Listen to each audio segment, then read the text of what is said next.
Okay. All right. So I am the host of Liberty Lockdown, and I have kind of made my name recently off of explaining ESG. The reason that I feel well suited to do so is because I was a private money mortgage broker for 15 years, and I understand finance. And for the life of me, I couldn't figure out what the hell was going on with our capitalist system and why all of our marketing had gone woke. I didn't understand it. It didn't make sense to me in a dollars and cents way. Certainly there's some businesses where that would be well suited, and you would expect a CEO to go down that path. But there's many businesses that makes no sense. Gillette is a good example when they started to shame men for being overly masculine, which was like, the fuck is this? And for about 5 years I couldn't figure it out. And about a year and a half ago, I'm looking into it, and I hear about this concept called ESG. And ESG, well, first off, how many of you have heard me talk about this at all? Well, shit. All right. That's a lot of people. Yeah, I mean, I'm accustomed to speaking to people that don't really know what I'm talking about, so this is kind of awkward. But who doesn't know what ESG is? All right, we got 7 people in here that don't know. All right, ESG is environmental, social, and governance. It is a evil acronym. Sounds benign. It might even sound good to you, depending on how you feel about climate change. The way it came about was that in 1999, the United Nations was trying to formulate their plans for all of the biggest issues that they would face in the next millennia or century. So they had a meeting. Kofi Annan was the Secretary General at the time, and they essentially decide that there's going to be a focus on climate change and anthropogenic global warming. By 2005, they have formulated the concept and the acronym itself of ESG. And doesn't make any sense to me, but he sends out a letter to 50 of the biggest businesses globally, and he says, "Hey, this is our idea. What do you guys think?" And they all respond, This sounds awesome. And I'm like, why? Why does this sound awesome? But you have Goldman Sachs, JP Morgan Chase, and Deutsche Bank, and Credit Suisse. They all respond in kind. This sounds great. And the carrot involved in this is that obviously with the UN you have all of the leadership of the biggest governments on earth that are meeting, and they are essentially directing these CEOs that this is what we want to see you do. Do you want to have a good relationship with us? Do you want to have a good relationship with our central bank? Well, the answer, if you're at the highest level of finance, is hell yes, I want to have a good relationship with you guys. So right away, they sign off. The sad part about this, well, I'll get into the sad part in a second. The way it gets propagated is that 2012 or 11-12, you have Occupy Wall Street. And they're trying to essentially figure out a way that they can get the populist left to be subdued, while still making record profits and still maintaining their relationship with the biggest governments in the world. And this is identified, unfortunately for all of humanity, by Klaus Schwab. He realizes, he's the head of the World Economic Forum, he realizes that this is exactly what he's been looking for 40 years. This guy has been focused on the climate and essentially global fascism for 40 years, and he finally has this vehicle that is appealing enough because of the populist revolution that's coming from the left, where he says, all right, this is the tool. And he has these annual meetings at Davos, the World Economic Forum, where once again, these CEOs show up, and they all sit around these tables, and this is where Klaus starts to pitch the concept of ESG to all of the biggest businesses. So it's not just the CEOs of high finance, now it's the CEOs of all of the biggest businesses on earth. And they have all basically come to the same agreement that we are going to focus on something called stakeholder capitalism. It sounds very similar, and I don't think that's an accident, as opposed to shareholder capitalism, which is the old capitalist model of actually caring about the people that invest in your business, as opposed to trying to solve all of the evils of the world. And that is essentially what stakeholder capitalism amounts to, is that it's going to be climate issues, the amount of carbon emissions that comes from your business, the equity of payment to your employees based off of gender, every every woke thing under the sun essentially is all wrapped up into this label of ESG. Underneath that, there comes these other three-letter acronyms that play perfectly into it because it's coming from a bottom-up mechanism as well, which is DEI and SEL. DEI is diversity, equity, and inclusion. SEL is social emotional learning. From what's it called? Elementary school, you have social emotional learning that's starting to be pushed. So you have kids that are being indoctrinated into an identitarian mindset where they think that racism is ultimately the biggest problem with the world, even though most people that grew up in the 90s were like, we're doing a lot better. It's still not perfect, but we made strides. Well, that is totally dismissed. And you have an entire generation of kids that are coming up and now getting into college that have been told this for a very long time, decades even, that this is ultimately their cross to bear. So you have employees that are entering the work world that have this mindset. You then have the highest levels of capital, BlackRock, State Street, and Vanguard, who are all propagating ESG. ESG works perfectly with DEI and SEL. So it's a pincher attack. You have the top-down, which is the finance side, and then you have the bottom-up, which is kind of the revolutionary kid Marxist movement. It's brilliant. And I don't know who, if there was a single individual that ultimately made this come to pass, or if it was just a confluence of coincidences that played perfectly into their hands, or if they just saw an opportunity and capitalized on it, I don't know. But regardless, it has broken the capitalist model. You now have businesses that are not focused on innovation and productivity and all of the things that I'm an anarcho-capitalist. I don't know. There may be people in here that aren't that. But I personally believe that capitalism is the greatest vehicle ever created to lift all boats. And to allow more and more of us to benefit from our labor, which ironically is what Marx talks about, but I think he gets it wrong. Setting that aside. So you have now this system that has gotten into place where it's been adopted by the biggest money managers on earth. You have BlackRock, which at the time was managing $10 trillion. You have State Street, which manages around $5, and Vanguard, which is managing a comparable amount. Keep in mind, it's not their money. They're managing your money. It's not their capital. Larry Fink, the CEO of BlackRock, ain't worth $10 trillion. No one is. But because he is the emperor of that mound of capital, he starts to be real egotistical and shitty, my estimation. He starts to send out these letters annually to his shareholders, but in those letters he addresses every business on the planet. Talk about a narcissistic lunatic. And he says in it, if you expect to see a penny of BlackRock investment, the first thing we will be focusing on is ESG. What does that cause? Causes a cascade of panic from every business saying, if we want to have our shares acquired by the biggest money manager on the planet, we're going to have to get in line with ESG. So you don't have CEOs that actually believe this shit. None of them actually believe it. But they want to be invested in by the biggest money managers on earth. And as a money manager, I can understand that incentive structure. It's coercive, but it's real. And it's been devastating to our economy. And in my opinion, that's part of the reason that the U.S. economy is lagging behind what should be an easy battle with China, which is a state-based economic model. But in reality, we're also state-based now. And I don't think people have come to terms with that yet. And it's deeply troublesome because we are now modeling them not just in their economic model, but also in their treatment of their citizens when it comes to lockdowns and mandates of treatments. And it's all lunacy. So at this point, you have these three money managers, State Street, Vanguard, BlackRock, who own a plurality, not a majority, but the lion's share, they own, usually it's in like 5% BlackRock, State Street will own 3%, Vanguard will own 2%. But you have 10% of essentially every Fortune 500 company in America that is owned by these three money managers. So when they say jump, the CEO says, yes, sir.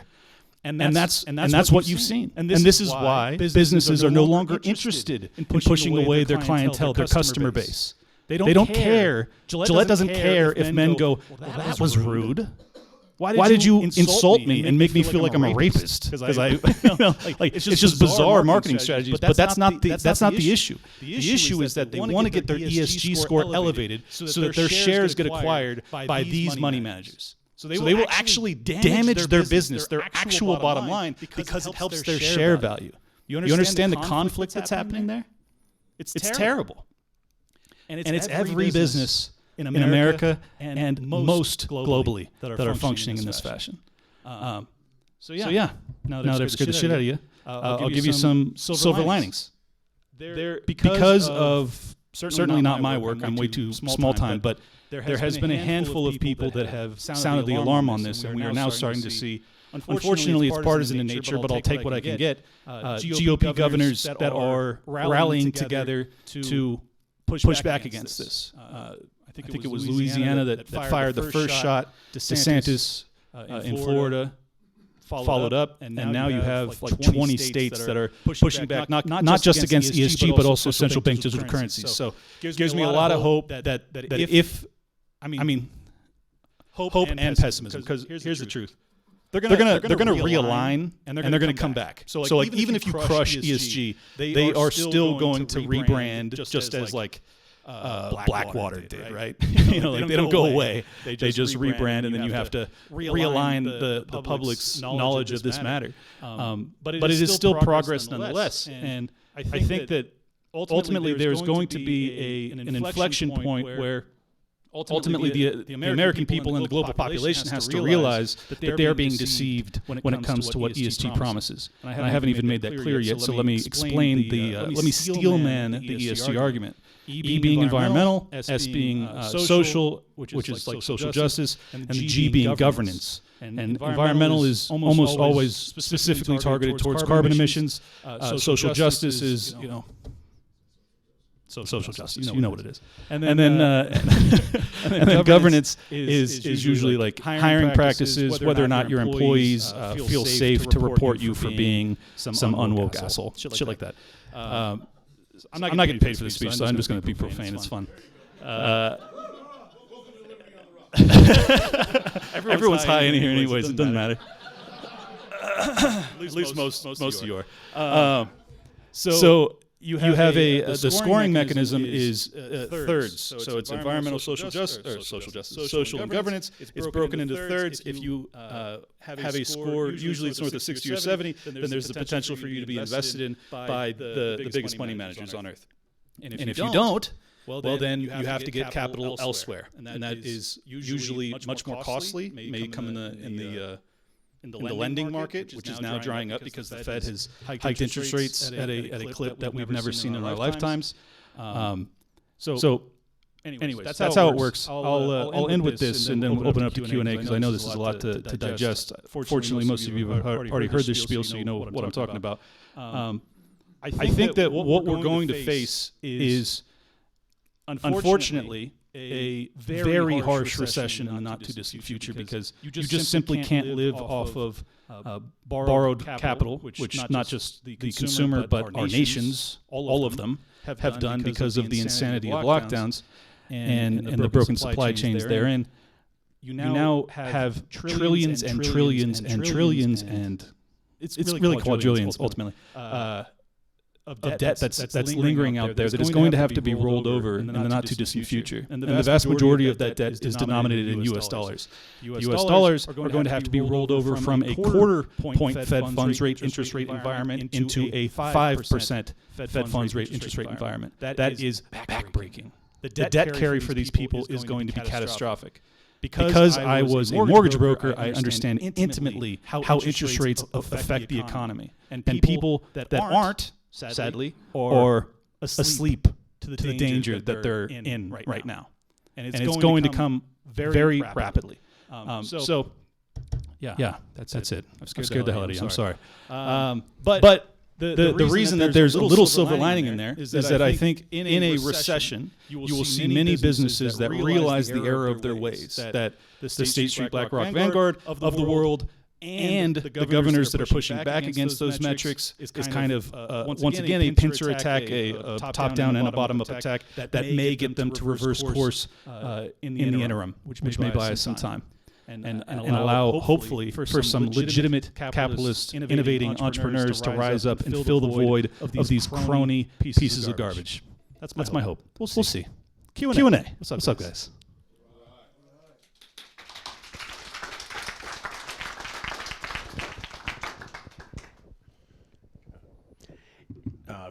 How much of our current problems do you think are caused by low interest rates shielding businesses from their poor decision making? Well, in the Austrian school, there's something called malinvestment, and that's what we've seen. It's just a tremendous amount of malinvestment, which in layman's terms just means bad investments, stuff that you wouldn't have done otherwise. But the reality is, it's the same exact dynamic that was created on the consumer level in the 05-06 range when you had anyone with a pulse. They were called ninja loans. You had no income, no job, no problem. Well, it ended up being a problem, didn't it? When you had the foreclosure crisis. So this is the same exact concept, but it's now leveled up from the consumer level to the biggest businesses in this country, and not just in this country, but globally, that have functioned off of artificially low rates that gave them incentives to borrow and invest and spend and do a bunch of shit that they wouldn't have done otherwise. And I mean, to answer your question, almost all of it, that's really the answer. Which is why we should end the Fed. Start a chance. For those of us who are still unfortunate enough to be working for these large megacorps, is it worth trying to fight from the inside? And if so, how do you do it? I went to school listening to James Lindsay on this one because he understands this about as well as I do. He just doesn't come. He comes from the academic side. I come from the finance side. So I think together we really have a good grasp of this. He laid out. It was actually 2 weeks ago. If you want to listen to it, he laid out 4 different tactics that you might use when it comes to how to push back against diversity, equity, and inclusion training, which unfortunately is very pervasive. I bet many people in this room have experienced it already, where you have to stand up and confess your sins if you're white, and otherwise confess your victimhood if you're anything else. And so there's a multitude of ways that you can handle it. First off, if you are paycheck to paycheck and you can't afford to lose your job, just eat shit and accept it. That's the truth. If you want to be principled and be homeless, you can also do that, and that's awesome. And I would cheer you on, but there's a really good chance you lose your job if you do what I would do if I was in a DEI sermon. Because I would not accept collective guilt. That's just not who I am, and I find it offensive. So you can go that route where you just go, this is all bullshit and I hate you guys. Or you can play dumb and just drag out the meeting so that it basically breaks it. It breaks the whole system. That's his idea. He says it really works. You essentially act as if you just can't wrap your head around it because it's so illogical. You just continue to ask benign questions, but you never admit that you actually understand how fucked up everything is that's happening in front of you. So that's a really clever one. There's a dude who does that, Peter Boghossian, kind of does that on the streets to college students. Oh yeah. He'll just kind of be like, well, tell me more about that. Right. And you just kind of let them hang themselves on how dumb what they're doing is. That's one way. He had a third way.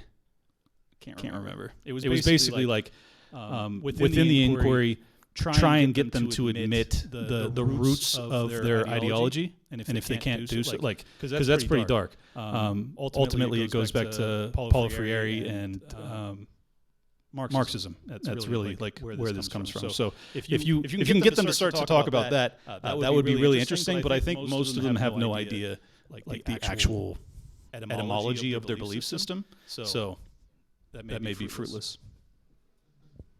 What's up, man? Right here. What percentage do you think the Fed's going to break everything, and then are we heading towards QE3? Well, this is actually really interesting, and I did a whole episode on this. There has been what I consider a backdoor quantitative easing, and it came in the form of the FDIC, Treasury, and the Federal Reserve meeting about 2 weekends ago, right after Silicon Valley Bank went bust.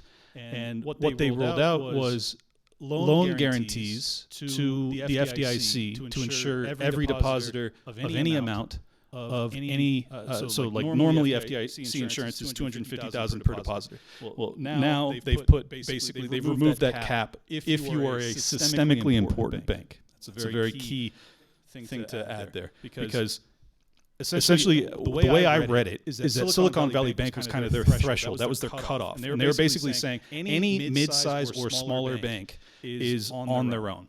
And once again, talking about incentives, right? What do you think will happen by signaling to the market that you should divest yourself of small and medium-sized banks if you're a depositor? And once again, creating banks that are too big to fail, which by the way, Dodd-Frank, which was created just after the 08-09 collapse, was specifically crafted to address too big to fail banks. And now we have 6 institutions that are so catastrophically large, if they were to collapse, the entire global economy would just fucking implode. So once again, the government stepping in to solve the problem, but ultimately creating incentives that break everything. And I think what you will see is a mass migration of deposits from the small and medium-sized institutions to the bigger banking institutions, and it's not going to be pleasant because then those guys will essentially have been nationalized because their deposits are insured, while every other private small bank who has very limited depositors will have no insurance above the $250,000 cap, which will just relegate them to irrelevancy. And it's very concerning. Did I answer your question, or was there more to it? No, I think that, to me, I just think it's back to quantitative easing. Oh, yes. They have another way to... So the reason I said it was kind of stealth QE is that that amount is unlimited for any bank that's bigger than Silicon Valley Bank. And what happened is over the past 3 years, almost every bank that had excess deposits, which is just capital from your depositors that comes in. Silicon Valley Bank is a perfect example. So just extrapolate this to every other bank because the same exact thing happened with all of them for the most part. They had about $80 billion in depositor capital that they wanted to deploy into the market. And they wanted to make a return on it, but they wanted it to be safe. They wanted it to be conservative. And under banking regulatory guidance, they are informed that you can either keep it in cash at the Federal Reserve, or you can put it in T-bills, or you can put it in mortgage-backed securities. And what Silicon Valley Bank did was they put $80 billion into 10-year MBS. So the duration of that was the problem there. Had it been a 1-year duration, then the cataclysmic interest rate shift from the federal funds rate wouldn't have been so detrimental. But because they put it in a 10-year, that means you can't liquidate that. You have to take a haircut. Because if you're an investor and you're trying to get a return, and you can go and get that same exact investment vehicle, but now because of the Fed funds rate, instead of getting 1.75%, I know this gets really wonky, I apologize. Instead of 1.75, you can go and get it for 3.75. So if you want to sell that long-term debt instrument, you have to take a haircut. Silicon Valley Bank did exactly that. And they took about a $20 billion loss, which wiped out all of their depositor capital. And this is why they were insolvent. So the reason that it's stealth QE is that because you are essentially insuring those depositors, you're also then keeping those businesses afloat, because Silicon Valley Bank, the vast majority, it was essentially a corporate bank. It had like all of the biggest businesses in San Francisco that were using it, and over 90% of the depositors there had more than $250,000. So we're talking big money that was in that bank. There is a loan that is now deployed from the Treasury to the FDIC, which enables the FDIC to allow any bank to silently sell off these exact debt instruments that I'm talking about without reporting it. So you get to sell off these what are otherwise underwater Treasury bills or mortgage-backed securities. They're able to sell them off and not have to pay that money back or notify their shareholders for a year. So I think that the damage is everywhere. Like almost every banking institution is sitting on what would otherwise be considered toxic assets, but they now have a capacity to offload those debt instruments, which are investments for them, to the FDIC to keep them solvent. So once again, the can has been kicked. I hope that makes sense. There's a fuckload of information there. I'm sorry. So, like, for decades, So, like, some of the smartest kids coming out of high school go into like these top colleges for finance and then go on and work at these big institutions, right? So they like by like more tightly integrating their institutions with the Fed, they like ultimately are putting themselves in a more precarious position if there weren't like bailouts and things like that. To what degree are they like the people who like actually know what they're doing at these organizations like just like high on their own supply and believe their bullshit that like this is sustainable, or like intentionally looting the treasury? I think very few people understand what I've just explained to you tonight. Like very few people. So I would imagine that the vast majority of people, particularly the HR people, they all went to like the worst colleges imaginable, or at least they were in the worst majors imaginable in some subpar colleges that are all teaching them that this is how you solve all of the evils of the world. And this is actually an important time to bring this up, because for those that are unconvinced that ESG is one of the gravest frauds of our lifetimes, this is how you actually elevate your ESG score. Other than creating commercials that insult your customer base, there was a one of the biggest, I think it might be the biggest private prison business in the United States called Core Civic. And they were getting a lot of reports about their guards beating the shit out of their prisoners. And their ESG score was getting knocked down because of it, which I think it should. You should be looked down upon, and you should get less investments if you're treating your prisoners poorly. The way they remedied their ESG score was not to fire the abusive prison guards. It was to put murals of Martin Luther King Jr. in the yard. Not a joke. I know it's funny, but it ain't a joke. That's actually what they did, and their ESG score was elevated so that they were able to continue to get capital from the biggest money managers on earth. It's a fraud. These people don't care at all about alleviating racism or inequality or any of that. It is just a mechanism for control.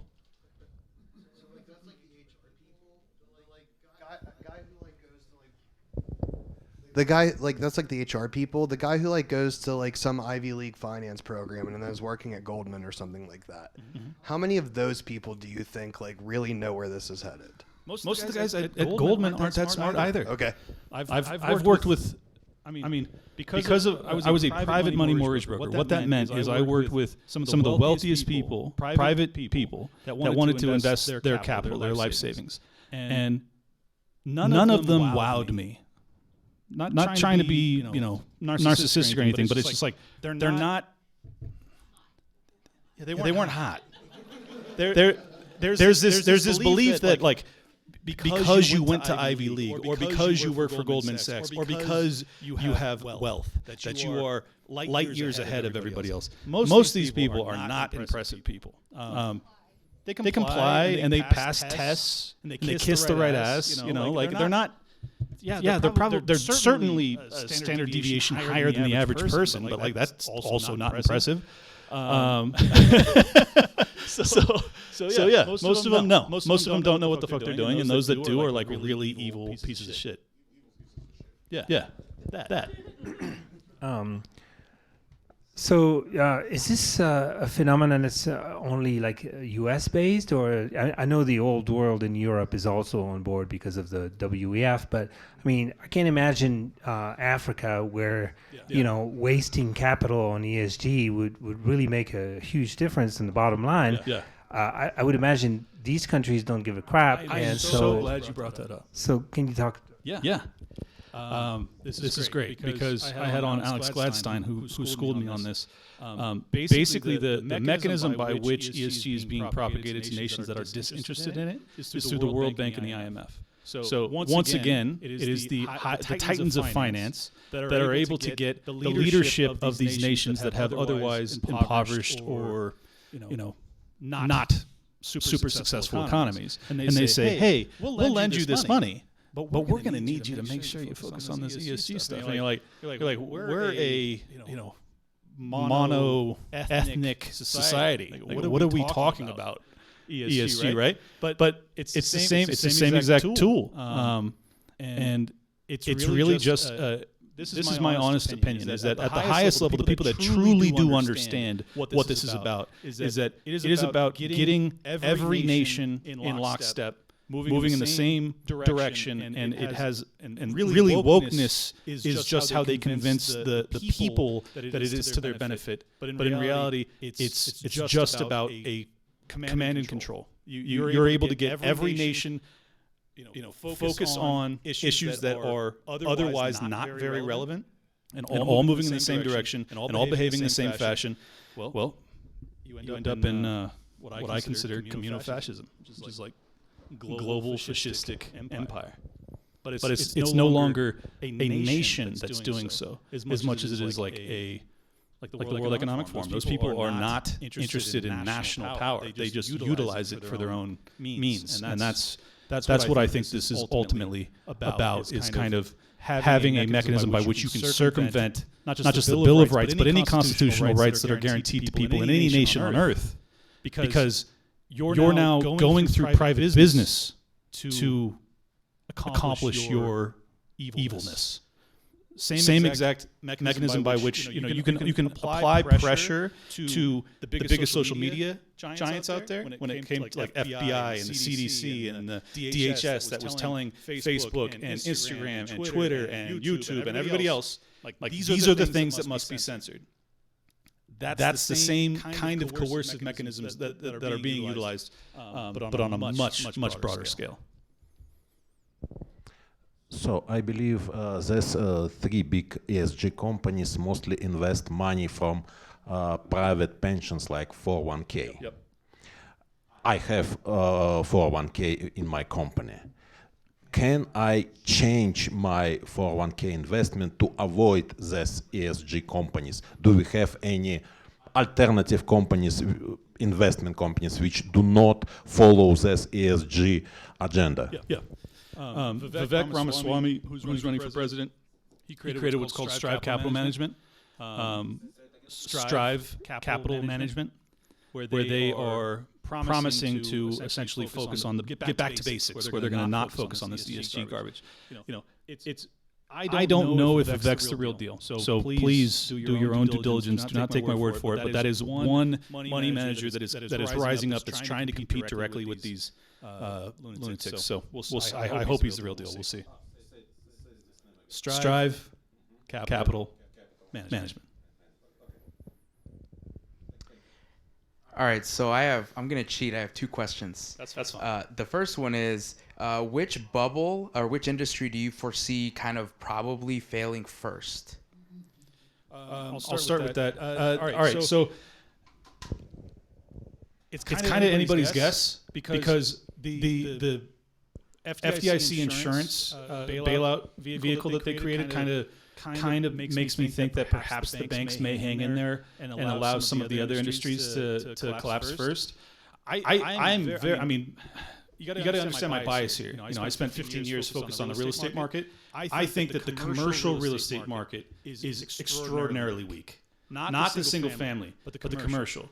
There's so many reasons that commercial real estate is just disastrous. You had the lockdowns. You had the telecommuting. You had all of the foreclosure and eviction moratoriums. You had and then you had the vaccine mandates that also made people like quit their jobs and stop going back to work, and then to make up for it, they allowed them to continue to telecommute when they wanted to have them come back to the office. Like there's so much just disarray in that market. And what I read yesterday is actually that there is over 20% vacancy in the commercial real estate market nationwide. Now, almost every commercial real estate property has debt on it. So that means if it's sitting vacant, that means that you have to continue to make payments and burn capital because you don't have any income, you just have expenses. So you have property taxes, you have the monthly payments to the bank. So I would imagine that you'll see defaults and foreclosures and evictions. I guess it won't be evictions since it's already vacant. But I think that the commercial real estate market, people should really keep an eye out on that. And because of that, the credit default swaps, the tranches of mortgage-backed securities that exist within the commercial real estate market, I think that those are really ripe for problems. That's a very complicated answer, but it's the truth. So. All right, I'll pass it on. But my last question is, it sounds like there's going to be probably a good opportunity for people who aren't invested into like commercial real estate or things like that to probably capitalize on the mistakes that are being made. And I'll just throw you a hypothetical. If you had like, let's say $1,000 right now, what would you do with that? Bitcoin, hypothetically. I mean, that's just because of the inflation hedge potential of it. Like, I don't think that there's any good investments right now because you still have so much funny money and artificially low interest rates that have like created just malinvestment that are everywhere. So like I would either, you said an investment, so I answered with Bitcoin, but the truth is I am a 50-50 hedge cash versus inflation hedge guy right now because I don't know which direction things are going to go. So I think it'd be very prudent if you have $1,000, you would put 500 into Bitcoin and maybe sit on the other 500. Last one. Are you worried about the restrict bill and what it can mean to cryptocurrencies? Of course, dude. And what it can do to what? Cryptocurrency. Oh, yeah. I mean, look, if it passes, like, just get out of the country. It's over. Yeah, exactly, dude.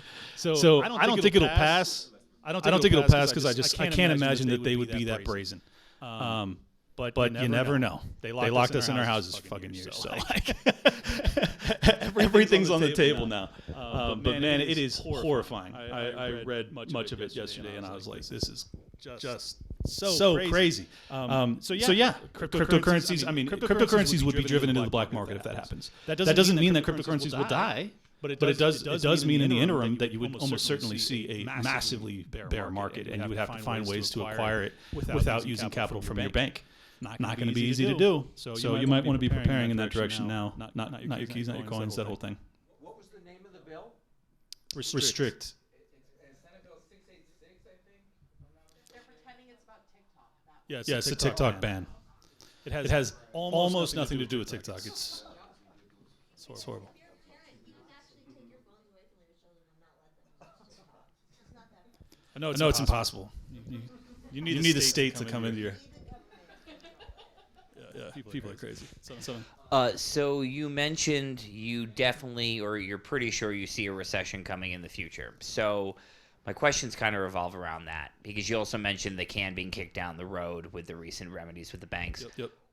In your best estimated guess, college-educated guess, what does the timeline look at that? And then what does it take to recover from something like that? I know some people have mentioned that the population bomb that will happen around the rest of the world may bring economic success just back to the United States because there just won't be people around the world to work all these jobs. But I mean, what would it would we have to wait that long? Or, I mean, I have a little bit of money in the bank. I'm trying to start a family. Like, do I have maybe 10 years? Do I have 5 years? Do I have a year? Or do you have any real idea? I mean, I wouldn't be able to. Certainly, you don't have 10. Like we're going to see economic upheaval way sooner than that, in my opinion. Here's the issue, and the reason I said that you should hedge both ways. The Federal Reserve has unbelievable power when it comes to what the economy will do. And this is where many Austrians and libertarians get it totally wrong. They fight against the Fed. They buy gold for fucking decade after decade, and they just sit there getting maybe 2% return where you could have been playing in this bullshit Fortune 500 company market and been making 10% annualized for like. You have to understand the game you're playing. You can't fight something that has a monopoly on the creation of money and the setting of interest rates. It's crazy how much power they have. But here's the reason that it's complicated. You have what had been a petrodollar system, where the U.S. dollar had been the primary trading currency for the entire world. You now have so much pressure that's been applied, and essentially sanctions have been used as weapons of war against so many nations that you have driven these nations into seeking an alternative when you didn't need to do that. Because you just wanted dominance. You wanted full spectrum dominance is what they call it. I'm reading Scott Horton's latest book, pre-release, and it's fucking phenomenal. But because of that, you now have an entire block of nations, and not small nations. Talking Brazil, Russia, India, China, many others that are all aligning themselves, and including the story that I felt like I broke it because no one even knew what I was talking about at the time, but now it's everywhere, which is great because people do need to be privy to this. I didn't even know people knew what the petrodollar was, so this is awesome. But China brokered a peace deal between Saudi Arabia and Iran. These are arch enemies. But they brokered it, and what they clearly the reason that they'd be involved in that fashion is that they want to break Saudi Arabia, who was the primary nation that agreed to the petrodollar system in the 1970s, right after Nixon came off the gold standard. Saudis are now promising to sell their oil to the Chinese in yuan. That is a huge portion of the reason that the U.S. dollar has value. And then you have all these other nations that are doing the same thing. Brazil just agreed to it today. I read on my flight out here today. It actually destabilizes them in many ways because their industry is predicated off of domestic production. But the reason that they can do so is because the inflation is outsourced from America. Whereas their labor was so cheap, it will now not be so cheap if they actually become either the reserve currency of the world or a competitor to the reserve currency system, which will make them have to reorient and become almost America-like, where it's consumer-driven economy versus a production and export-based economy, which is what they've been for the past 30 years. This is all very complicated. So there's no easy answers, but the reason that this is the reason Peter Schiff has been wrong for 20 years is because he never gave enough credence to the fact that so much of our dollars that were being printed were being exported to these nations. If the U.S. dollar stops being the primary trading vehicle of the rest of the world, those dollars come home. That's hyperinflation. That is you can't make those dollars disappear. They're there. So I think that we have a distinct possibility of it going that route. We have a distinct possibility of World War III to decide which direction this goes. And then we also have the distinct possibility of the Federal Reserve saying, okay, we're going to triple down. We're going to go Paul Volcker 1981 style, hike the Fed funds rate to 20% to break the back of inflation and buoy and support the dollar, in which case you have a deflationary bust that would rival the Great Depression. So pick your poison.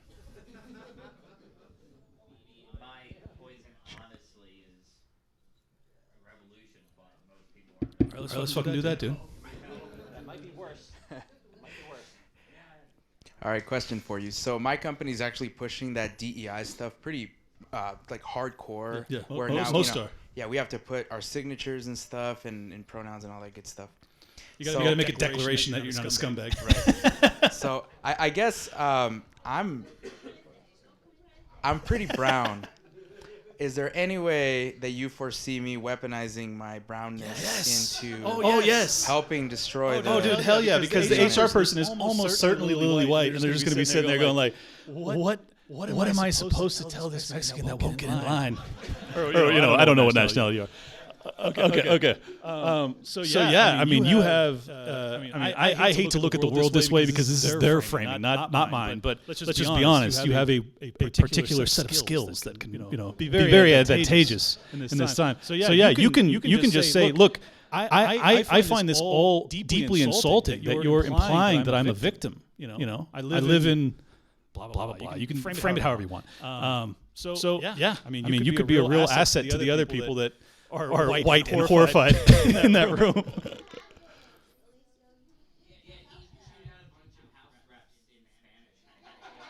Hell yeah.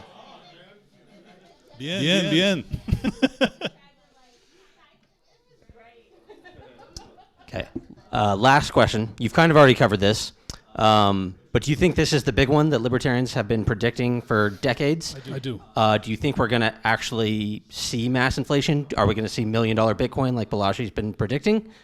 And why do you think Bitcoin is one of the best things to invest in? I mean, there's a lot there. I think that Bitcoin has just proven itself over the past, 15 years now, that it has weathered the ups and downs. It has weathered the regulatory environment and all of the attempts against it.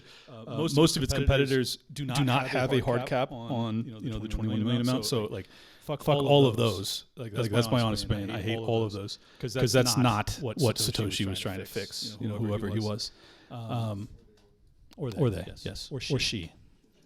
I'll be woke. It was a program. It was a come on. So yeah, there's. I think that's the primary reason that I think that Bitcoin is so special. I am not a maxi. I'm not like all in. I just think it would be extremely foolish not to hedge in that direction, given that it has a chance of being a decentralized version of the reserve currency of the world, and that is just such a special. That would be.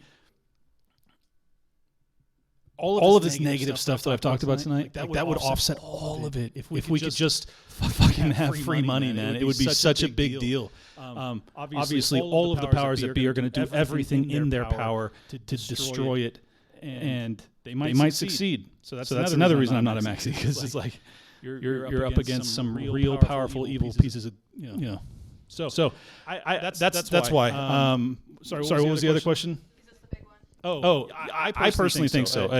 Once you get to a level of 31 trillion national debt, and you have inflationary pressures that are coinciding with a necessity to increase interest rates. So you have basically inflationary pressures. You have the Fed that's now pushing back on the opposite direction, which is to try and create deflation. But they also, the nation itself has $31 trillion worth of debt, which they must debt carry. They must service that debt. So it's like it's not just a rock and a hard place. It's an impossibility. Like you just can't make both sides of that work. So that's my explanation. That's my logic for why I believe this is kind of the big one. And yes, they can delay the day of reckoning. Yes, they can kick the can, but I just don't think it's going to be. I think you count it in single years, not double digits. That's my honest opinion. That's our talk. Give it up for Clint. Thanks, everybody, for coming out. We will be back in 3 weeks. Robert Zubin will be here. He'll be talking about nukes. So hope to see everyone then. Have a good night. Drive safe and keep fighting the state.